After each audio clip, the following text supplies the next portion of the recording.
दीपावली पूजा में कैसे श्री कलश लक्ष्मी कलश स्थापित किया जाता है, इस वीडियो में संपूर्ण जानकारी लेंगे। जैसा कि आप जानते होंगे, अगर आप कोई विशेष कार्य नहीं करते, नवग्रह षोडश मातृका का पूजन इत्यादि आपके विधि विधान से नहीं हो पाता है, परंतु आपको इस दिन कलश स्थापन जरूर करना चाहिए। कलश में हमारे जितने भी देवी देवता हैं उनका तेज और ओजस्व बसता है। हमारे पितृकुल देवी देवता, हम जिनका भी आवाहन करते हैं वह कलश के अंदर विराजमान होते हैं, ऐसा कहा जाता है। समुद्र से जन्मी मां लक्ष्मी स्वरूपा अपने आप में जल में ही वास करती हैं इस महीने, इस कारण से भी कलश स्थापन आवश्यक है। तो आप सभी को इस तरह से एक मिट्टी का, तांबे का, स्टील का, जैसा भी आपके पास कलश है, उसमें आप माता लक्ष्मी का स्मरण करते हुए, सभी देवी देवताओं का आवाहन करते हुए सबसे पहले गंगा जल भर लीजिए। फिर उसमें आप जल भर लीजिए। इस तरह से हल्दी और कुमकुम से एक सुंदर स्वास्तिक बना लीजिए। और आप सभी को यह पूजा अर्थात कलश स्थापन आप चाहें तो धनतेरस की शाम से 5 दिवसीय पूजा में आप स्थापित कर सकते हैं, नहीं तो लक्ष्मी पूजन की शाम को जब आप पूजा करेंगे तब स्थापित करें, परंतु कलश स्थापन आपको जरूर से करना चाहिए। यह बहुत शुभ और श्रेष्ठ फलों की प्राप्ति में सहायक होता है। श्री कलश स्थापित करना बहुत सरल प्रक्रिया है, परंतु इसके फल अद्भुत कहे गए हैं। हमेशा कलश जो है माता रानी के दाहिनी तरफ, कभी भी भूल से बाईं तरफ नहीं, माता रानी के दाहिनी तरफ आपको विराजमान करना है। इस तरह से आप सभी को माता की जो प्रतिमा फोटो है उसके दाहिनी तरफ चावल की या गेहूं की या आपके पास जो भी अनाज है उसकी ढेरी आपको लगा लेनी है। ओम महालक्ष्मी नमो नमः कहते हुए सुंदर स्वरूप में आप अपनी अनामिका उंगली से अष्टदल कमल अर्थात चावल की ढेरी में 8 लाइनें खींच लीजिए और उन्हें सुंदर एक पुष्प के स्वरूप में सुसज्जित कर दीजिए। चाहे तो आप यहाँ पर स्वास्तिक भी बना सकते हैं, इच्छा आपकी है। इस तरह से यह अष्टदल कमल बन जाता है, बहुत शुभ माना जाता है। अक्षत वह भी परिपूर्ण रूप से लक्ष्मी पूजन में प्रयोग करना। अब आप सभी को श्री कलश स्थापित करने के लिए अर्थात लक्ष्मी कलश स्थापित करने के लिए इस तरह से आम या अशोक के पल्लव की आवश्यकता पड़ेगी। आम के पत्ते कहीं ना कहीं थोड़े से कमजोर होते हैं, कोमल होते हैं, जल्दी सूख जाते हैं। आम के पत्ते ना लेने की बजाय आप अशोक के या कोई शुभ वृक्ष के पत्ते ले लीजिएगा, तब ज़्यादा शुभ और श्रेष्ठ रहेगा और 5 दिन तक यह ऐसे ही ऐसे आपको मिलेंगे।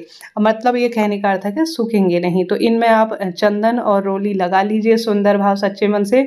इनकी संख्या 5 या 11, 21 रख सकते हैं, नहीं तो बिना गिने साक्षात माँ लक्ष्मी प्रकृति स्वरूप में मेरे घर पर वास हो, ऐसी प्रार्थना करते हुए आप इन्हें सुंदर स्वरूप में विराजमान करें। एक इस तरह से श्री कलश, जिसे नारियल कहा जाता है, वह बाजार से लेकर आइए। और यह बजने वाला अर्थात इसमें जो है नारियल होना चाहिए। कई बार जो है वह नारियल सूखे स्वरूप में होते हैं तो वह ठीक नहीं होते, अर्थात अंदर से काले होते हैं। तो बजकर कान के पास इसे लगा कर लेकर आइए और अच्छे श्री कलश एक लेकर आइए। कलश के अंदर आप रोली, चंदन, मूली, हल्दी, कुमकुम समर्पित करें, क्योंकि यह साक्षात माँ का स्वरूप है। और इसके ऊपर लाल कपड़ा या कोई एक चुन्नी इस तरह से मौली से आप बांध लीजिए। अब इस जो है कलश को आपको अर्थात श्री फल को इस तरह से सुसज्जित कर लेना है। अब आपको कलश के अंदर जो डालने के लिए सामग्री चाहिए वह चाहिए पान का पत्ता। पान का पत्ता नहीं हो तो कोई दिक्कत नहीं, आप पान का पत्ता जो माँ को प्रिय होता है वह डालते हैं तो शुभ माना जाता है। इसमें आप पान के पत्ते में लौंग और इलायची जरूर से डालिए, यह माँ को बहुत प्रिय है। हल्दी की गांठ आप कलश के अंदर डाल सकते हैं। गोमती चक्र एक, और एक जो है जो माता लक्ष्मी को प्रिय कमलगट्टा होता है। गोमती चक्र और कौड़ी जो कि माता लक्ष्मी के साथ ही जो है समुद्र से अर्थात नदी से जो हमें प्राप्त हुए थे समुद्र मंथन में, तो वह साक्षात आप अपने घर पर विराजमान कर रहे हैं। तो कौड़ी और गोमती चक्र और कमलगट्टा चांदी का या आपके पास जो जैसा सिक्का है, 1 रुपये का सिक्का जिस स्वरूप में भी है लक्ष्मी स्वरूप में, आप इसमें डालिएगा।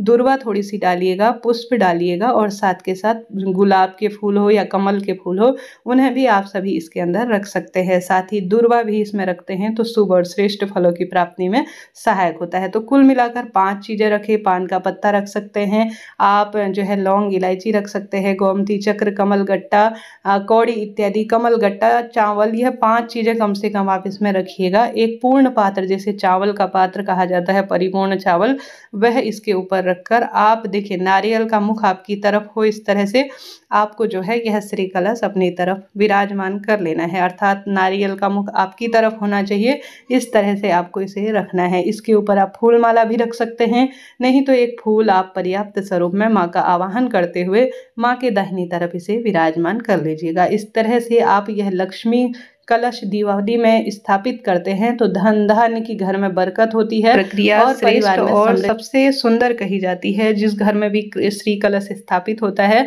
उस घर में धन धान्य की वर्षा होती है, ऐसा शास्त्र प्रमाण कहता है। तो वीडियो उचित रहती हो तो लाइक करें। दिवाली से संबंधित सभी वीडियो चैनल पर आ चुकी है। जय माता।